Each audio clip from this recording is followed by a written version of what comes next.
Oh, it's good to be home. I prefer camping over the beach because the beach doesn't give you as much freedom as camping does. And over the years, I've met a lot of grouchy adults and grandparents at the beach. So camping just lets me unwind and enjoy nature. Also, there aren't very many rules when you're camping. Just don't be stupid and be safe. So, in our family, for example, we learned very early on about gun safety.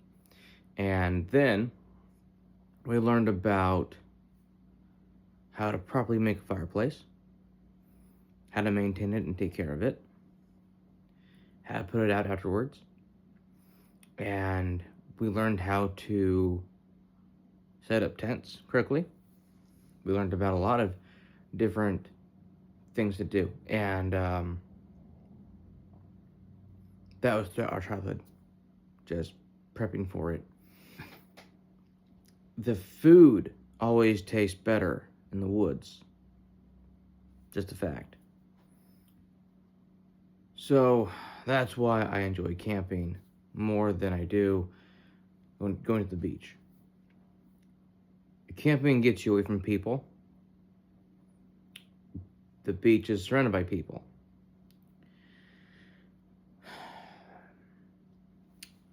I got word that while my parents were up there camping, we came home early.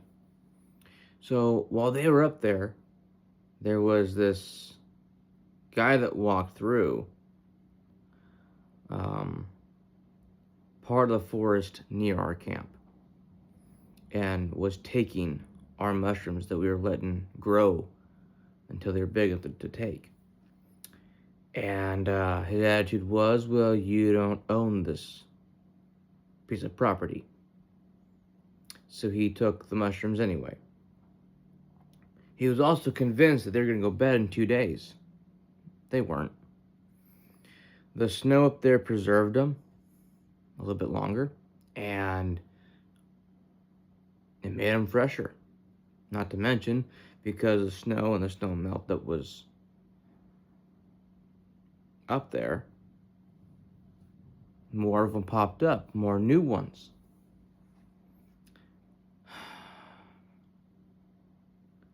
Couldn't convince him.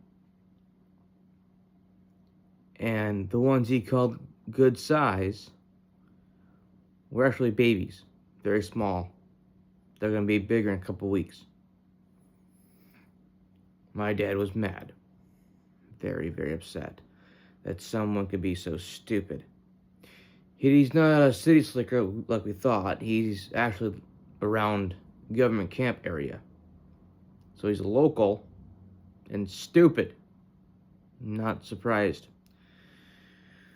You run into a lot of stupid locals up where we camp. He smelled like pot on federal ground. So here's a story about federal land, in case you don't know. We ran into a federal ranger up there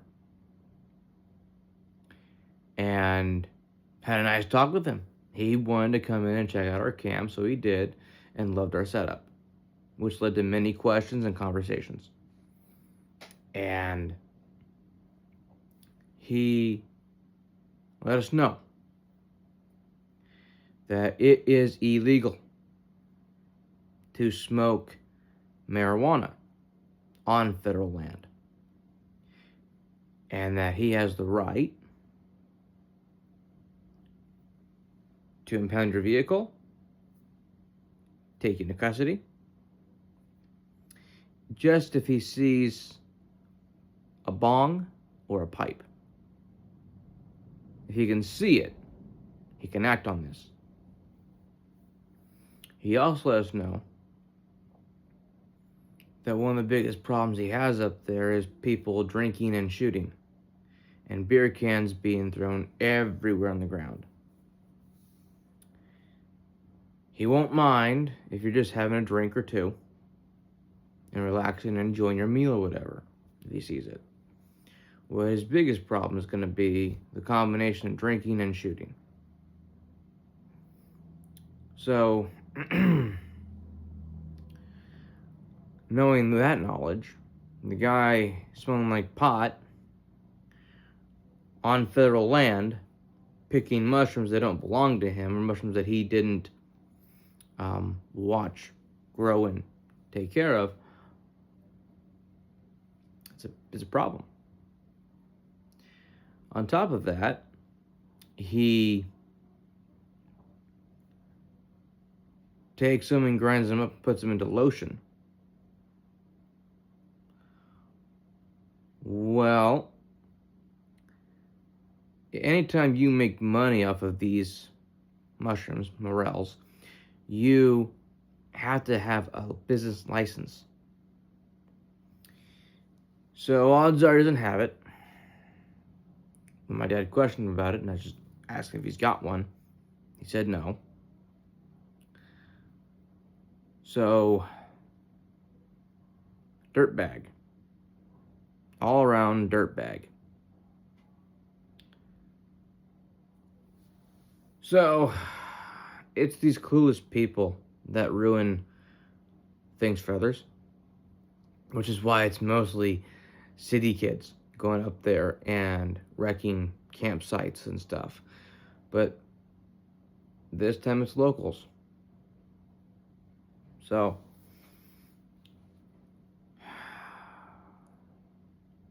my dad was still very angry as I was talking to them on the phone about it.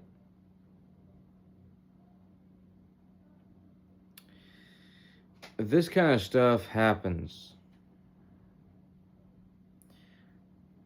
can you do anything about it? Not really. In that moment, yeah, there was. My dad didn't do anything, though. If it were me, it would be pulling out my camera, taking pictures of the guy. Alright? Because you are reporting a crime.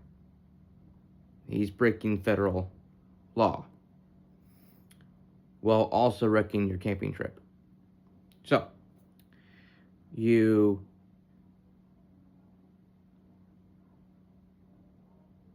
take the photo, record him for your own safety, and then if you can, get his license plate. The thing is, the sheriff up there and others are going to be more active because it's turkey season. So they're focusing more on hunters. But if they come across a guy like this, they'll probably do something about it too. So,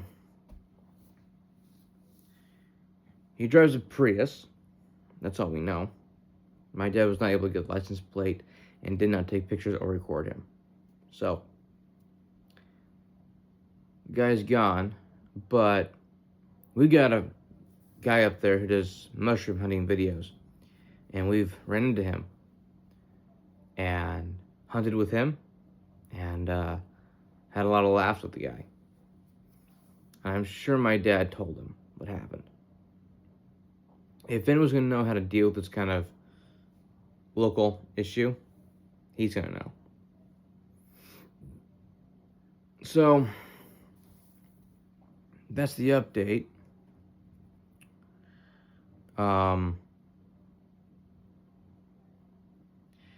Great trip.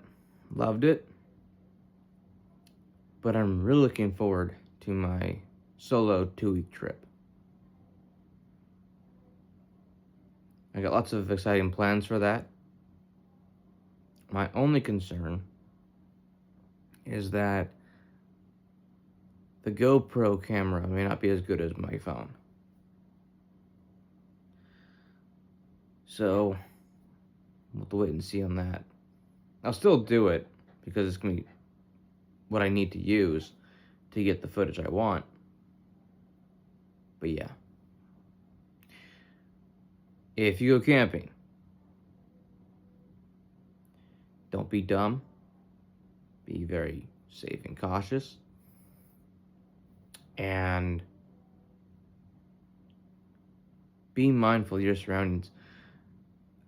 To give you an idea of where he was at, there's a trail from the campground, from the camp that my dad made, that goes down. And if you've seen the videos, you know. It goes down to where this tree fell over and it's got, a split. So you got half of the tree on one side of the trail and the other half on the other side. And a little past that point is where he was. So very close to our camp, which is very disrespectful. There's a camp etiquette. If you see tents, don't go near it. If you see tarps, if you see anything, you just don't go there. Now, a thing about mushroom hunting that we learned early on was this. There are some mushrooms that people carry firearms while they hunt for. And the purpose of that is to keep people out of their patches, either by scaring them or by shooting them. The ones that you can die from being careless and taking someone's patch or whatever are the truffle mushrooms. So truffles are the ones that people will kill over, not morels, which is good, but there are risks to hunting certain mushrooms. And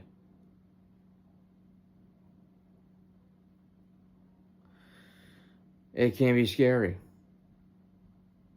What's more disappointing than anything else is that this guy has a very selfish behavior and did not want to accept that other people matter.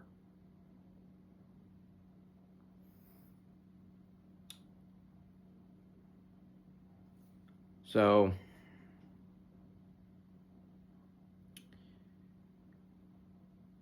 not much else to go off about that encounter, but I will tell you,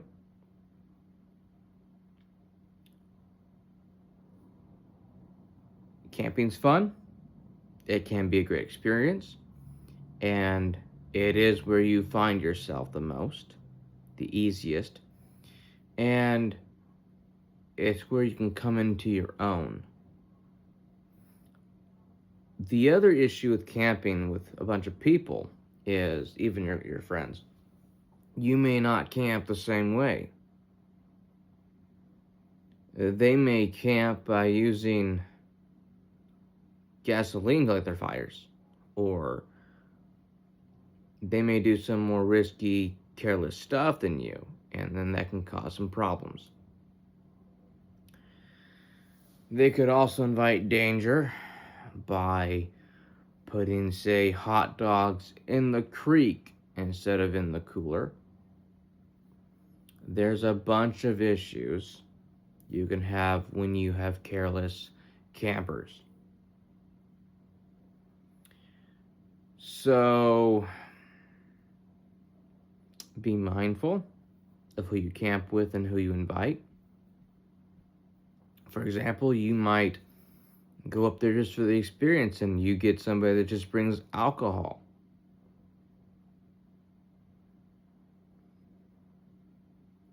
Don't know how this is going to play out. But again, things to look out for and consider.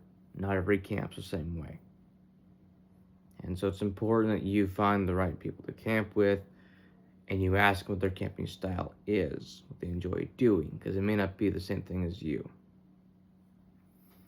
The other types of campers are the ones that are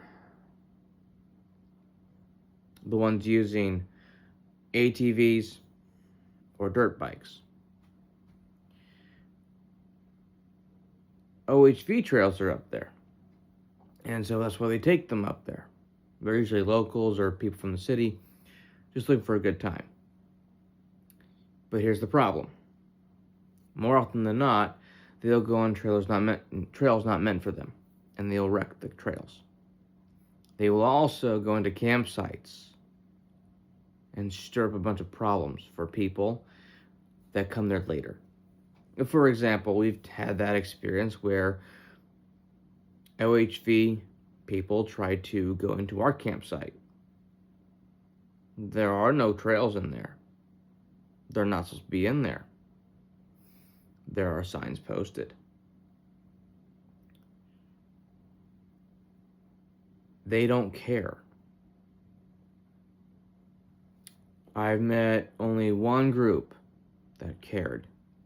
They came into our campground. I was the only one there. They saw we were camping. They turned around very politely inside the camp. They didn't strip any dust, and they just went about their business. Other people, they wouldn't care at all. So, OHV does their own off-roading everywhere that they can, which wrecks the experience of other people. They ruin the terrain, they ruin roads, because it's not meant for them. OHV trails have been designated, all right? So they're cleaned up, they're kept clean relatively. You may get some rocks here and there, you may get some roots or branches or whatever, but they do try to maintain them because that's the roads that they're designated to be on. So they need to stay on those roads. The other issue you're going to have in some parts is potholes created by those big fifth wheel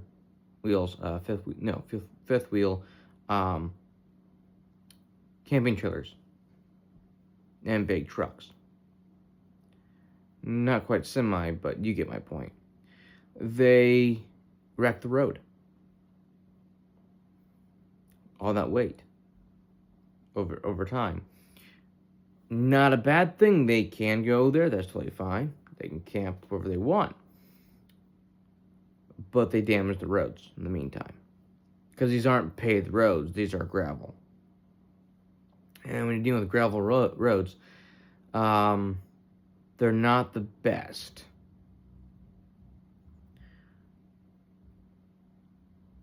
We have to dodge plenty potholes to get where we want to go. So, thought I'd get on here and talk about it. So, that's been our experience recently.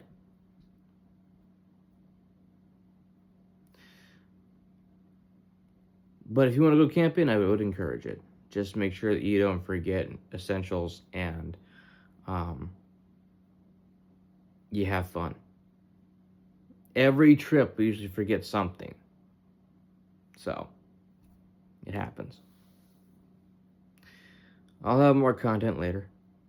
I'm still looking through my long list of videos to post. So, we'll see what else I can post.